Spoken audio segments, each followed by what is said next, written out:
তারেক রহমান সাহেবের প্রতি আমাদের সেই বিশ্বাসটা আছে। আমি যেহেতু অন্য কোনো নেতার সাথে লবিং করি না, আমার সাথে কোনো মানুষের অনৈতিকভাবে অর্থ লেনদেন এই পর্যন্ত হয় না। আমি কোনো জায়গায় কোনো প্রকার কোনো অন্যায় করেছি, এটার যদি একটা ডকুমেন্টস শো করতে পারে, তাহলে আমি যে কোনো শাস্তি মাথা পেতে নেব। যারা কাজ করবে তাদেরকে নিয়ে সমালোচনা হবেই। ত্যাগীরা সবসময় ত্যাগ স্বীকার করতে বিশ্বাসী।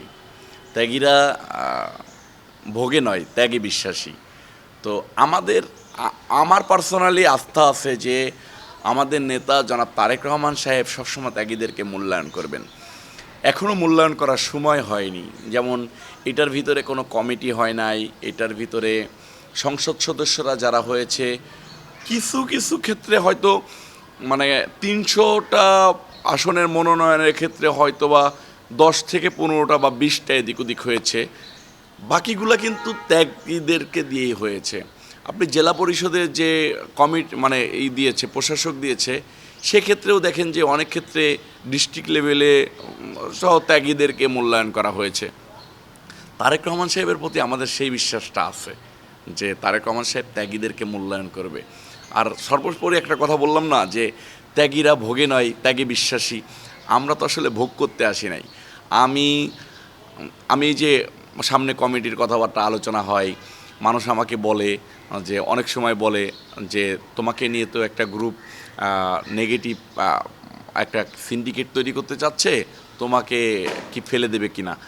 আমি সবসময় একটা জিনিস বিশ্বাস করি, আমি যেহেতু অন্য কোনো নেতার সাথে লবিং করি না, শুধু তারেক রহমান সাহেবের দিকেই তাকায় থাকি।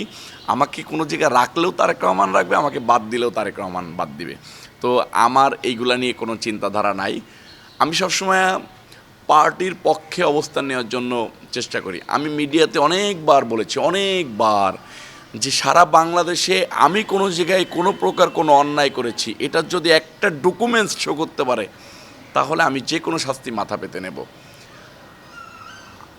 আমার সাথে কোনো মানুষের অনৈতিকভাবে অর্থ লেনদেন এই পর্যন্ত হয় না। আমি নিজেকে ততটুকু সেফ রাখার চেষ্টা করি এবং আমি মনে করি যে আমাকে সৎ পথে চলতে হবে এবং হালাল খেয়ে বেঁচে থাকতে হবে। কারণ এই 2 দিনের দুনিয়াতে আমি হারাম খেয়ে বেঁচে থেকে আখেরি জামানাতে বা পরকালে আমি খারাপ থাকতে চাই না।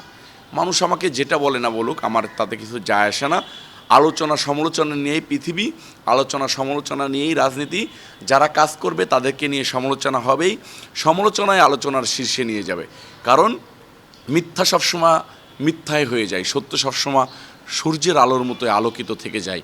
সূর্য যেরকম ডুবিয়ে রাখা যায় না, ঠিক সত্যকেও ডুবিয়ে রাখা যায় না। তো আমার সত্যকেও কেউ কখনো চাপিয়ে রাখতে পারবে না। আমার সৃষ্টিকর্তার পর বিশ্বাস আছে, ইল্লা হিসেবে আমার প্রিয় নেতা জনাব তারেক রহমান সাহেবের প্রতি, জিয়া পরিবারের প্রতি আমার 100% বিশ্বাস আছে।